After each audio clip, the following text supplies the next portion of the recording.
Hello friends, स्वागत है आप सभी का हमारे चैनल कुक स्टडी में। मैं अकमल बिष्ट। इस वीडियो के माध्यम से दोस्तों आपके यहाँ पर कराऊंगा मैथमेटिक्स के क्वेश्चन, जो कि दोस्तों आपके बार बार एग्जाम में पूछे जाते हैं और बहुत पूछे जाने की संभावना रहती है। तो आराम से दोस्तों आप इन क्वेश्चन को देखेंगे और सारे क्वेश्चन नोट कर लेंगे। तो आइए शुरू करते हैं। और यहाँ पर देखिए, वीडियो को शुरू करने के पहले थोड़ी सी एक दरख्वास्त करना चाहेंगे।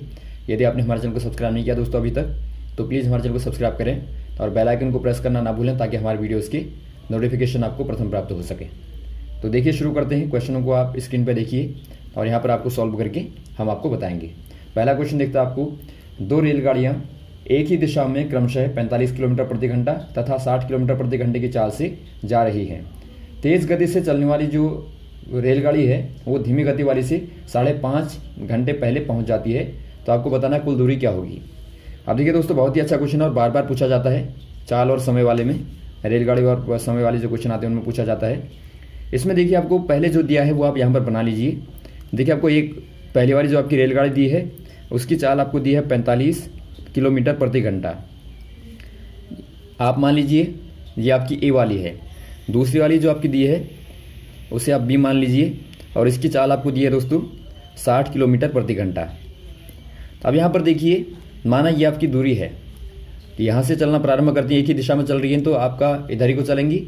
तो यहाँ से चलना प्रारंभ किया और यहाँ पर पहुँचना है, तो यहाँ से लेकर यहाँ तक की दूरी आपको निकालनी। माना आपने दूरी मान ली d किलोमीटर, ये आपने दूरी मानी। और मान लीजिए आपका यहाँ से लेकर यहाँ तक जाने में समय जो लगता है वो आपको यहाँ पर दिया नहीं गया। देखिए दोस्तों, तो क्या करेंगे आप, अब यहाँ पर देखिए दोस्तों, माना आप मान लीजिए कि ए को यहाँ से लेकर यहाँ तक जाने में t समय लगता है, तो ए को लगा समय बराबर आपने मान लिया t घंटे, h मतलब आपका घंटा हो गया। और वैसे ही आपका जो b होगा, b को लगा समय क्या हो जाएगा, चूँकि आपने देखा ये आपकी ज़्यादा तेज़ वाली है तो इसको 5.5 घंटे कम लगते हैं। तो आप कर देंगे यहाँ पर t माइनस 5.5, मतलब दोस्तों आपका 5 सही 1/2, या फिर आप कहेंगे, या फिर आप इसको लिख देंगे t माइनस 5 दूनी 10 और 1 11/2 घंटे। तो इतने आपके यहाँ पे बी का समय आ गया। अब यहाँ पर देखिए, आपको निकालना क्या है, आपको बताना है दूरी क्या होगी। तो दोस्तों यहाँ पर देखिए, दोनों में आप देखेंगे दोनों के लिए क्या समान है। यहाँ पर जाने के बाद आप हमेशा देखेंगे कि दोनों के लिए क्या समान है। ए और बी के लिए क्या समान है, चाल, दूरी और समय। तीनों में ही आपको देखना है दोनों के लिए क्या समान है। आप देखते हैं दूरी दोनों के लिए समान है, क्योंकि दोनों को इतनी ही दूरी तय करनी है। तो यहाँ पर आप लिख देंगे दूरी बराबर चाल गुणा समय होता है। ये फॉर्मूला आपको पता होगा दोस्तों, चाल बराबर दूरी बट्टा समय। तो यहाँ से ही आपके 3 फॉर्मूले निकलते हैं। यहाँ से आप दूरी निकालेंगे तो आपको दूरी बराबर मिलेगा चाल गुणा समय। तो चाल गुणा समय आपने कर दिया, तो दूरी दोस्तों आपका यहाँ पर d बराबर चाल क्या है, पहले वाले के लिए क्या हो जाएगा, पहले वाले के लिए आपका हो जाएगा 45 और गुणा समय आपका t, और दूसरी वाली के लिए हो जाएगा 60 गुणा t माइनस 11/2। अब दोस्तों यहाँ पर देखिए, आपने बराबर क्यों किया, क्योंकि आपको मालूम है दोनों के लिए जो आपका दूरी है, दूरी का मान बराबर होगा। तो इसीलिए आपका ये दूरी और बराबर ये दूरी आपका दोनों समान होंगी। तो आप दोनों को इक्वेट कर देंगे। तो यहाँ से आपको क्या मिलेगा, देखिए 45t हो गया, और बराबर आपका 60 ही अंदर गुणा कर देंगे आप t, और माइनस 60 गुणा 11/2। तो ये आपका यहाँ पर मिलेगा, आपको काट के 30 आ जाएगा।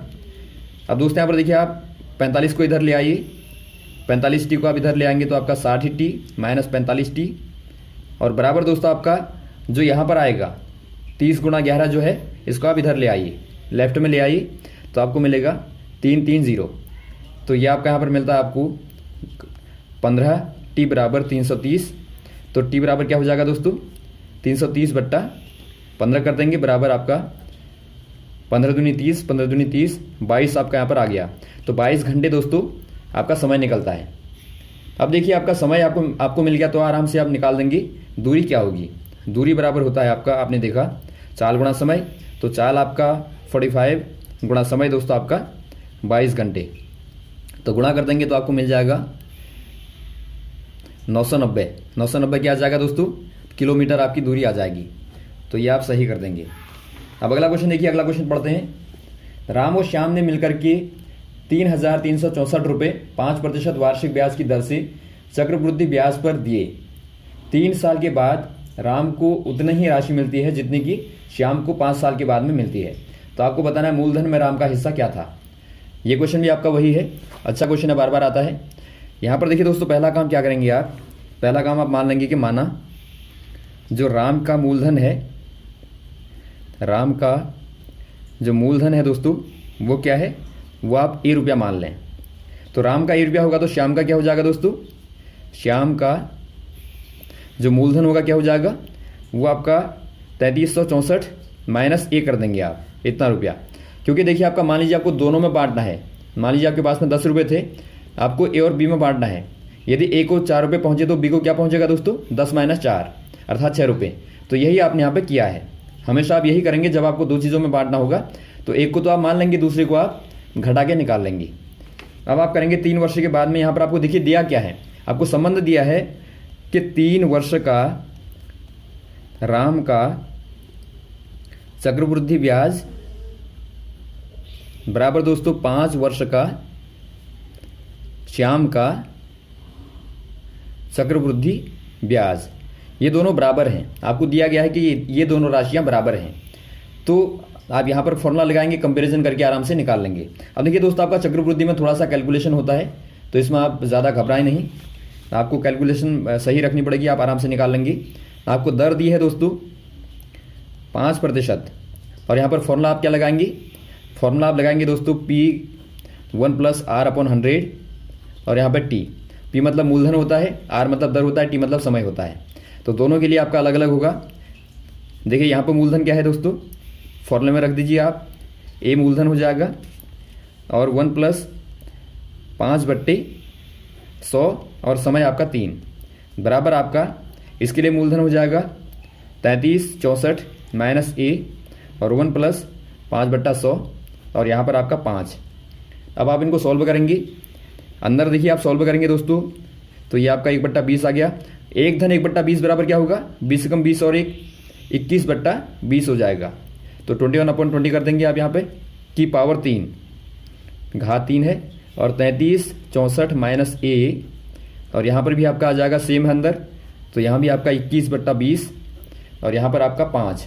अब देखिए दोस्तों, आपका यहाँ पर घात 3 है, यहाँ पर घात 5 है, तो A बराबर करेंगे तो आप ये उधर जाएगा तो कट जाएगा। तो यहाँ पर देखिए 5 घात है, तो 5 घात में से 3 घातें चली जाएंगी, तो आपका 2 घातें बचेंगी। तो यहाँ पर आप क्या कर देंगे, 3364 माइनस A, और यहाँ पर आपका 21/20 की घात 2, मतलब आपका दोस्तों 2 बार आप गुणा कर देंगे तो ये आपको मिलेगा। अब दोस्तों आप क्या करेंगे, देखिए आप कर देंगे यहाँ पर, देखिए जो आपका 20 × 20 है नीचे का, उसको आप यहाँ ले आएंगे, इस तरफ ले आएंगे, तो आपका ये आपका 400 हो गया। तो 400 A के साथ में गुणा करेगा तो आपका 400 A हो गया, बराबर यहाँ पर बचा आपका 3364 गुणा, अंदर गुणा कर देंगे आप। देखिए आपका 2 बार 21 है, तो आप चाहें तो आप गुणा कर सकते हैं, और चाहें तो आप ऐसे भी लिख सकते हैं, और A के साथ में भी आप गुणा करेंगे तो इसका ये आपका आ जाएगा 441 होता है, और A। अब दोस्तों यहाँ पर देखिए आप इसको इस तरफ ले आएंगे तो आपको क्या मिलेगा, 400 धन 441 हो जाएगा, यहाँ पर लाने पर माइनस प्लस हो जाएगा, तो ये आपका 841 A हो जाएगा, बराबर यहाँ पर बचा आपका 3364 गुणा 21 × 21 मतलब आपका 441 होता है, तो ये आप लिख देंगे। तो इतना आपका आ गया। अब आपको निकालना A है, तो A बराबर हो जाएगा दोस्तों 3364 गुणा 441, और यहाँ पे ये देखिए इसको आपने पक्षांतर किया तो ये आपका भाग में चला जाएगा, तो भाग आपका हो जाएगा दोस्तों 841। तो यहाँ पे आप डिवाइड कर दीजिए, यहाँ पे इस प्रकार से आप लिख देंगे, जगह थोड़ा सा कम है, तो आप इसमें भाग दे देंगे 841 का। यहाँ पर देखिए दोस्तों, आप जब 3364 में ही भाग देंगे 841 का, तो 4 बार जाता है, तो 4 गुणा 441 आपका आ जाएगा। तो 4 का आप गुणा कर दीजिए, यहाँ पर देखिए 4 × 4 4 को 16, और 4 को 16 और 1 17, तो आपको मिल गया यहाँ पे 1764 दोस्तों, इतना रुपया राम का मूलधन हो जाएगा। तो ऑप्शन नंबर में आप टिक कर देंगे। देखिए यहाँ पर थोड़ा सा कैलकुलेशन थी, और वहाँ पर क्वेश्चन बहुत ईजी है, कुछ ज़्यादा कुछ नहीं करना है, यहाँ पर आपको ध्यान देना है, उसके बाद आपका कैलकुलेशन है। अगला क्वेश्चन देखिए दोस्तों, 16% साधारण ब्याज पर 3 वर्ष के लिए उधार लिया गया और 11,360 रुपये 3 वर्ष के बाद में लौटाया गया। तो आपको बताना उधार की रकम क्या थी। दोस्तों यहाँ पर देखिए आपको उधार की रकम बतानी है, तो उसके लिए आप पहले क्या करेंगे, देखिए आपको क्या दिया है, आपको दिया, पहले आप मान लेंगे माना जो आपने उधार लिया, उधार बराबर पी रुपया था, पी रुपया मूलधन के रूप में भी मान सकते हैं यहाँ पे। और 3 साल का ब्याज आपको क्या दिया है दोस्तों, साधारण ब्याज क्या दिया है, 3 वर्ष का साधारण ब्याज, ये आप निकाल लेंगे, बराबर क्या होता है, पी आर टी बट्टे, हाँ यहाँ पर 100 होता है, 100 होता है, तो पी क्या है दोस्तों, पी आपने माना है, जो आपका उधार की रकम है वो आपने पी ही मानी है, गुणा समय आपका 3 हो गया, गुणा दर क्या है दोस्तों आपकी 16% है, और बट्टा 100 कर देंगे, तो ये आपका यहाँ पर ब्याज निकल के आ जाएगा। तो ब्याज आपने निकाल लिया। अब दोस्तों यहाँ पर देखिए आपको क्या दिया है, आपको दिया है कि 3 वर्ष के बाद में उसको कितना रुपया लौटाना पड़ता है, 11,360 रुपये लौटाना पड़ता है। तो यहाँ पर देखिए जो आपको 11,360 दिया है, क्या दिया है, ये आपको दोस्तों मिश्र धन दिया है। मिश्र धन मतलब क्या होता है, देखिए माना आपने राशि पी राशि को बैंक में रखा, आपने 3 वर्ष के बाद में निकाला, तो आपको क्या मिलेगा, आपको मूलधन तो मिलेगा ही, प्लस वहाँ पर क्या मिलेगा आपको दोस्तों, ब्याज मिलेगा। तो इसी को क्या बोलते हैं आप, मिश्र धन बोलते हैं। तो मिश्र धन का मतलब हो गया ब्याज और मूलधन, तो आपने ब्याज और मूलधन दोनों को जोड़ के आपका ये राशि आपको प्राप्त होती है। तो यहाँ पर आप रखेंगे तो क्या मिलेगा आपको, 11,360 बराबर जो आपका मूलधन था वो आपका पी था उधार, और प्लस आपका उधार में जो आपका ब्याज लगा वो आपका लगा पी गुणा 16 कर देंगे आप बट्टा 100। तो ये आपको यहाँ पर इक्वेशन तैयार करनी है। आराम से आप इक्वेशन को सॉल्व कर देंगे तो आपको आराम से आंसर मिल जाएगा। तो सॉल्व कर देते हैं। देखिए यहाँ पर आपका 11,360 बराबर, यहाँ पर देखिए आपका 100, भिन्न को सॉल्व कर देंगे आप, 100 यहाँ पर आ जाएगा 100 गुणा पी, तो 100 पी हो गया, और प्लस आपका 48 पी है, और बट्टा 100।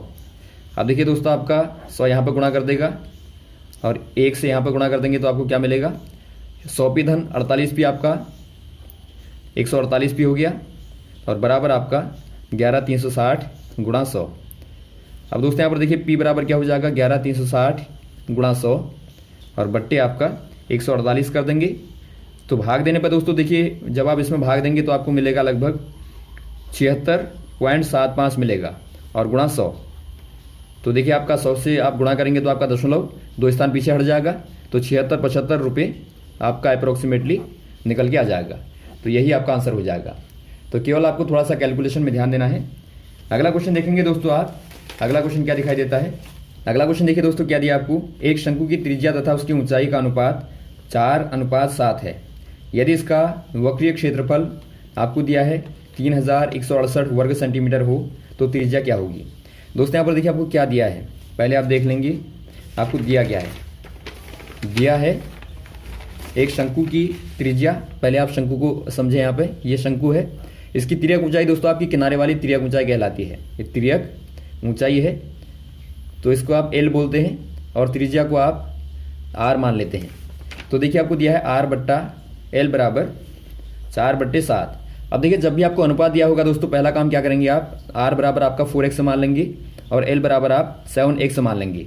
क्योंकि अनुपात में आप जब भी मानते माना आपका पानी और दूध का अनुपात ये दिया आपको 2:3 दिया है, तो आप पानी को मान लेंगे हमेशा 2x लीटर, और वैसे आप दूध को मान लेंगे 3x लीटर। क्योंकि जो आपका अनुपात में होता है वो एग्जैक्ट वैल्यू नहीं होती दोस्तों, वहाँ पर कुछ ना कुछ पीछे से आपको वेरिएबल लगाना पड़ता है।